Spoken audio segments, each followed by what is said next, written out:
Hello friends, നമ്മളിന്ന് കാണാൻ പോകുന്നത് ഒരു അടിപൊളിയായിട്ടുള്ള ഒരു മട്ടൻ കറിയുടെ റെസിപ്പിയാണ്. മട്ടൻ കറി നമ്മൾ പല രീതിയിൽ ഉണ്ടാക്കാറുണ്ട്. ഇത് നമ്മൾ നല്ലോണം കുരുമുളകൊക്കെ ഇട്ട് നല്ലോണം ഒരു കുറുകിയ ചാറോട് കൂടിയിട്ടാണ് ഈ മട്ടൻ കറി എടുത്തേക്കുന്നത്. ഇത് നമുക്ക് ചപ്പാത്തിയുടെ കൂടെയോ അപ്പത്തിൻ്റെ കൂടെയോ നെയ്ച്ചോറിൻ്റെ കൂടെയോ എന്തിൻ്റെ കൂടെയും കഴിക്കാൻ പറ്റുന്ന ഒരു അടിപൊളി കോമ്പിനേഷനാണ്. അപ്പോൾ നമുക്ക് ചെറിയ ചെറിയ ടിപ്സുകളൊക്കെ ആയിട്ട് വീഡിയോയിലോട്ട് കിടക്കാം. അപ്പോൾ welcome to tips for daily. അപ്പോൾ നമുക്ക് ഇത്രയും സാധനങ്ങളാണ് നമുക്ക് ആവശ്യമായിട്ടുള്ള സാധനങ്ങൾ. ഈ മട്ടൻ കറിയുടെ ടേസ്റ്റ് കൂട്ടുന്ന ഒരു മെയിൻ ഐറ്റമാണ് ചെറിയുള്ളി. അപ്പോൾ ചെറിയുള്ളി നമ്മളെന്തായാലും ഒരു കൈപ്പിടി എടുത്തിട്ടുണ്ട്. അതുപോലെ സവോള നമുക്കിവിടെ ഒന്നര സവോളയാണ് ഞാൻ എടുത്തേക്കുന്നത്. ആ അരമുറി സവോള നമ്മൾ മട്ടൻ വേവിച്ചപ്പോൾ ഇട്ടു കേട്ടോ. അപ്പോൾ ടോട്ടൽ 2 സവോളയാണ് ഒരു 1 kg മട്ടനിലോട്ട് വേണ്ടത്. പിന്നെ ഇത് ഞാനിവിടെ വേവിച്ച് വെച്ചിരിക്കുന്ന മട്ടനാണ്. അപ്പോൾ നമുക്കതിലേക്ക് എന്തൊക്കെ ഇടേണ്ടതെന്ന് നമുക്ക് നോക്കാം. അതിലോട്ട് നമ്മളൊരു ഹാഫ് ഓണിയൻ ഞാൻ നേരത്തെ പറഞ്ഞില്ലേ, അപ്പോൾ ആ മുറിച്ച് വെച്ചൊരു ഹാഫ് സവോളയും പിന്നെ ഒരു പച്ചമുളക്, ഇഞ്ചി വെളുത്തുള്ളി ചതച്ചത് അത് 1 ടീസ്പൂൺ, കുറച്ച് കറിവേപ്പില, മഞ്ഞൾപ്പൊടി, മുളക് പൊടി വളരെ കുറച്ച്, ഞാനത് കാശ്മീരി ചില്ലി പൗഡറാണ് ഉപയോഗിച്ചിരിക്കുന്നത്, ഒരു 1/4 ടീസ്പൂൺ ടു 1/2 ടീസ്പൂൺ വരെ. പിന്നെ കുരുമുളക് പൊടി, പിന്നെ കുറച്ച് മല്ലിപ്പൊടി. അത് നമ്മൾ മട്ടൻ കറിയിൽ എന്തൊക്കെ മസാലയാക്കുമ്പോൾ എന്തൊക്കെ ഇടുന്നുണ്ടോ അതെല്ലാം ചെറിയ അളവിലിട്ടിട്ടാണ് നമ്മൾ കുക്കറിലിട്ടിട്ട് ഒരു വിസിലടിക്കുന്നുണ്ട്.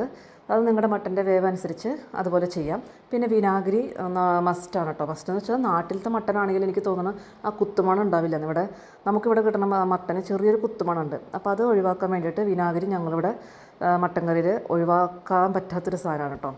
അപ്പോൾ അതൊക്കെ ഇട്ട് നമ്മുടെ മട്ടൻ്റെ വേവ് അനുസരിച്ച് നമ്മൾ പാകത്തിനുള്ള വിസിലടിച്ച് വേവിച്ച് മാറ്റി വെച്ച മട്ടനാണിത്. പിന്നെ ചട്ടി ചൂടാക്കി ആസ് യൂഷ്വൽ ഞാൻ എല്ലാ നോൺ വെജ് ഐറ്റത്തിനും പൊട്ടിക്കുന്ന ഒരു ഐറ്റമാണ് നമ്മുടെ ഫെനൽ സീഡ്, പെരുംജീരകം. അത് പൊട്ടിച്ചിട്ടാണ് ഞാൻ പരിപാടി തുടങ്ങാറുള്ളൂ നോൺ വെജ് ഐറ്റത്തിന് കേട്ടോ. അപ്പോൾ അത് കഴിഞ്ഞിട്ട് നമ്മുടെ ഇഞ്ചി വെളുത്തുള്ളി ചതച്ചതും സവോള അരിഞ്ഞതും ചെറിയുള്ളി നമുക്ക് വേണമെങ്കിൽ അരിഞ്ഞിട്ടോ അല്ലെങ്കിൽ ചതച്ചിട്ടോ ചേർക്കാം. അതിന് ശേഷം ആവശ്യത്തിന് ഉപ്പും കൂടി ചേർത്ത് നല്ലോണം വഴറ്റാം. ഉപ്പ് ചേർത്ത് വഴറ്റിക്കഴിഞ്ഞാൽ പെട്ടെന്ന് വഴഞ്ഞ് കിട്ടുന്നുള്ള കാര്യം എല്ലാവർക്കും അറിയാമല്ലോ. അപ്പോൾ നമ്മൾ അത് നല്ലോണം ഒന്ന് വഴറ്റി കൊടുക്കാം. പിന്നെ കളറൊന്ന് മാറി വരണ സമയത്ത് നമുക്ക് നമ്മുടെ തക്കാളി, ഞാനൊരു ചെറിയൊരു കഷ്ണം തക്കാളിയാണ്, ചെറിയൊരു മീഡിയം സൈസ് തക്കാളിയാണ് ഞാനിവിടെ ഉപയോഗിച്ചിരിക്കുന്നത്. ഓവർ പുളി ആയി പോകണ്ടെന്ന് വെച്ചിട്ടാണ്. അപ്പോൾ ഒരു മീഡിയം സൈസ് നോക്കിയിട്ടിടാം. അപ്പോൾ നമ്മളിവിടെ ചെയ്യാൻ പോകുന്നത് സവോളയും തക്കാളിയും ഒരുമിച്ചിട്ടിട്ടാണ് വേവിക്കുന്നത്. കണ്ടോ, സവോള ഒരു ഏകദേശം ഇങ്ങനത്തെ ഒരു കളറായി കഴിയുമ്പോൾ നമ്മൾ നമ്മുടെ തക്കാളി ചേർക്കണം. കാരണം നമ്മൾ ഈ മസാലപ്പൊടികളൊക്കെ ഇട്ട് പിന്നെ വീണ്ടും തക്കാളി ഇട്ട് വഴറ്റുമ്പോൾ നമുക്ക് ഒരുപാട് ടൈം എടുക്കും. അപ്പോൾ ഞാൻ ഇപ്പോൾ കുറേ നാളായിട്ട് ഇപ്പം ഇങ്ങനെയാണ് മാറ്റി മറിച്ചൊക്കെ ചെയ്യും കേട്ടോ. പക്ഷേ സമയമില്ലാത്ത സമയങ്ങളിൽ നമ്മളിതുപോലെയാണ് ചെയ്യുന്നത്. സവോളയും തക്കാളി ഇട്ടിട്ട് അടച്ച് വെച്ച് കഴിഞ്ഞിട്ടുണ്ടെങ്കിൽ രണ്ടും കൂടിയിട്ട് നല്ലോണം അങ്ങോട്ട് സ്മാഷായിട്ട് നമുക്ക് കിട്ടും. അപ്പോൾ തക്കാളിയുടെ പച്ചമണവും മാറിക്കിട്ടും, സവോളയും നല്ലോണം വഴണ്ടി കിട്ടും. അപ്പോൾ അത് ഈ നല്ലോണം മൂത്ത് കഴിഞ്ഞ് കഴിയുമ്പോൾ സവോളയൊക്കെ നല്ലോണം ഒന്ന് ബ്രൗൺ കളറായി കഴിയുമ്പോൾ മാത്രം നമ്മുടെ പൊടികളിടാം. അപ്പോൾ ഇത് കുരുമുളകൊക്കെ ഇട്ട് ചെയ്യുന്ന കാരണം കൊണ്ട് നമ്മളിവിടെ മുളക് പൊടി ഒട്ടും ഉപയോഗിച്ചിട്ടില്ല കേട്ടോ. ഞാൻ ആ വേവിക്കുന്ന സമയത്തൊരു 1/4 ടീസ്പൂൺ ഇട്ടതേ ഉള്ളൂ. പിന്നെ പച്ചമുളകിൻ്റെയും കുരുമുളകിൻ്റെയും ഫ്ലേവറാണ് ഈ മട്ടനിലോട്ട് കൂടുതലും വരിക.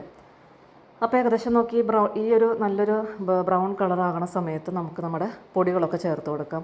ഞാനിവിടെ ഒരു 1/4 ടീസ്പൂൺ മഞ്ഞൾപ്പൊടിയും പിന്നെ ഒരു 2.5 ടീസ്പൂണിൽ 1/2 ടീസ്പൂൺ നമ്മുടെ മല്ലിപ്പൊടി വേവിച്ചപ്പോൾ ഇട്ടു കേട്ടോ. അപ്പോൾ അത് ഞാനിവിടെ കറക്റ്റായിട്ട് മെഷർമെൻറ്റ്സ് കൊടുത്തിട്ടുണ്ട്. അപ്പോൾ 2 ടീസ്പൂൺ മല്ലിപ്പൊടി, അതുപോലെ കുരുമുളക് പൊടി ഒരു 2 ടീസ്പൂൺ. അപ്പോൾ നമ്മുടെ മട്ടൻ്റെ അളവനുസരിച്ച് പൊടികളുടെ ആ ഒരു ഇത് നോക്കിയിട്ട് ചേർത്തോളാം. ഈ പൊടികളൊക്കെ ഇട്ടിട്ട് നല്ലോണം നല്ല മൂത്ത മണം വരും. ആ കുരുമുളകൊക്കെ നല്ല മൂത്ത മണം വരുമ്പോൾ ശരിക്കും നമുക്ക് ആ ഒരു എന്താ പറയുക, അത് മനസ്സിലാവും നമുക്ക്.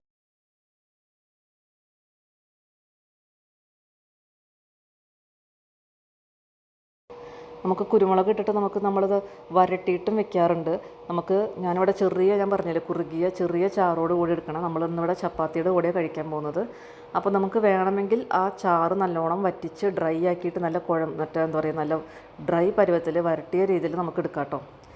അപ്പോൾ നിങ്ങൾക്ക് നിങ്ങളുടെ കൺസിസ്റ്റൻസി നമുക്ക് ഡിസൈഡ് ചെയ്യാം. നമ്മുടെ സൈഡ് ചോറിൻ്റെ കൂടെയാണോ ചപ്പാത്തിയുടെ കൂടെയാണോ എന്തിൻ്റെ കൂടെയാണെന്ന് നോക്കിയിട്ട് നമുക്കതിനനുസരിച്ച് നമ്മുടെ ഗ്രേവി അതിനനുസരിച്ച് മാറ്റിയെടുക്കാം. അപ്പോൾ കുരുമുളകൊക്കെ ഇട്ട് നല്ലോണം വരട്ടി കൊടുക്കുക. ഇപ്പോൾ നിങ്ങൾ മട്ടൻ കറി നിങ്ങൾക്ക് വീഡിയോ കണ്ടിട്ട് ഇഷ്ടമാവുകയാണെങ്കിൽ നിങ്ങൾക്ക് ഉപകാരപ്രദമായെന്ന് തോന്നുകയാണെങ്കിൽ നിങ്ങൾ ഫ്രണ്ട്സിനൊക്കെ ആയിട്ട് ഷെയർ ചെയ്യുക. അതുപോലെ ഒന്ന് ലൈക്ക് ചെയ്തിട്ടൊന്ന് സപ്പോർട്ട് ചെയ്യണം കേട്ടോ. എന്നാലാണല്ലോ നമുക്ക് അടുത്ത വീഡിയോ ഇടാനായിട്ടൊരു പ്രചോദനം കിട്ടുള്ളൂ. പിന്നെ ഞാനിവിടെ ഞാൻ പറഞ്ഞില്ല, ഇവിടുത്തെ മട്ടന് ചെറിയൊരു കുത്തുമണമുള്ള കാരണം കൊണ്ട് ഞാനിവിടെ മല്ലിയില കുറച്ച് ചേർക്കാറുണ്ട് മട്ടനിലോട്ട്. ഈ മല്ലിയിലയും കൂടി ചേർത്ത് കഴിഞ്ഞാൽ നമുക്ക് നമ്മുടെ മട്ടൻ, വേവിച്ച മട്ടൻ അതിലോട്ടിടാം. അപ്പോൾ നോക്കിയപ്പോൾ നമ്മുടെ ഗ്രേവി നമുക്ക് ഈ ഒരു കൺസിസ്റ്റൻസി ആയിട്ടുണ്ട്. അപ്പോൾ നമുക്കത് ഉണ്ടാകും, നമ്മുടെ എണ്ണയൊക്കെ നല്ലോണം തെളിഞ്ഞ് വന്നിട്ടുണ്ട്. ഇനി നമുക്ക് നമ്മുടെ മട്ടൻ കഷ്ണങ്ങൾ നമുക്കതിലോട്ട് ഇട്ട് കൊടുക്കാം. ഈ സമയത്ത് ഗ്രേവിയുടെ ടേസ്റ്റ് ഒന്ന് നോക്കാം. ഉപ്പോ എന്താ പറയുക, എരിവോ കുരുമുളകോ എന്തെങ്കിലും കുറവുണ്ടെങ്കിൽ നമുക്ക് ഈ ടൈമിൽ ചേർത്ത് കൊടുക്കാം കേട്ടോ. അതിനുശേഷം നമ്മൾ മട്ടൻ കഷ്ണങ്ങൾ അതിലോട്ടിട്ട് കുറച്ച് നേരം വേണമെങ്കിൽ കുറച്ച് 2 ടീസ്പൂൺ ചൂടുവെള്ളം ഒഴിക്കണമെങ്കിൽ ഒഴിക്കാം. മട്ടനിലോട്ട് ആ മസാല പിടിക്കുന്നത് വരെ നമുക്ക് വെയിറ്റ് ചെയ്യാം. അപ്പോൾ ഒരു 5-10 മിനിറ്റോ നല്ലോണം മൂടിയിട്ടിട്ട് നല്ലോണം ആ മട്ടനിലോട്ട് ആ മസാലയൊക്കെ പിടിക്കുന്നത് വരെ നമുക്കൊന്ന് വെയിറ്റ് ചെയ്യണം കേട്ടോ. അതിന് ശേഷം ഞാൻ പറഞ്ഞില്ലേ, ഞാനിവിടെ ചപ്പാത്തിയോട് കഴിക്കണതുകൊണ്ട് ചെറിയ ചാറോട് കൂടി തന്നെ എടുക്കണേ. ഞാൻ ഈ വെള്ളമൊന്നും വറ്റിച്ചിട്ടില്ല. നിങ്ങൾക്കത് ഡ്രൈ ആക്കണമെന്നുണ്ടെങ്കിൽ വെള്ളം വറ്റിക്കുന്നത് വരെ ഒന്ന് വെയിറ്റ് ചെയ്താൽ മതി. അപ്പോൾ നമ്മുടെ അടിപൊളി കുരുമുളക് ഇട്ടിട്ടുള്ള നമ്മുടെ മട്ടൻ കറി, കുറുകിയ ചാറോട് കൂടിയിട്ടുള്ള മട്ടൻ കറി ഇവിടെ റെഡി ആയിട്ടുണ്ട്. അപ്പോൾ നമുക്ക് ചപ്പാത്തിയുടെ കൂടെയോ അപ്പത്തിൻ്റെ കൂടെ എന്തിൻ്റെ കൂടെയും കഴിക്കാൻ പറ്റുന്ന നല്ല അടിപൊളി കറിയാണ്. അപ്പോൾ എല്ലാവരും ഉണ്ടാക്കി നോക്കിയിട്ട് അഭിപ്രായം പറയണം കേട്ടോ. ഇഷ്ടമായെങ്കിൽ വീഡിയോ ലൈക്ക് ചെയ്യുക. അപ്പോൾ തുടർന്നുള്ള വീഡിയോകൾക്ക് സപ്പോർട്ട് ചെയ്യാനായിട്ട് നമ്മുടെ ചാനലൊന്ന് സബ്സ്ക്രൈബ് ചെയ്ത് നമ്മളെ സപ്പോർട്ട് ചെയ്യുക. അപ്പോൾ ഓക്കെ, അപ്പോൾ അടുത്ത വീഡിയോ ആയിട്ട് അടുത്ത ടിപ്പായിട്ടൊക്കെ നമുക്ക് കാണാം. Okay, by.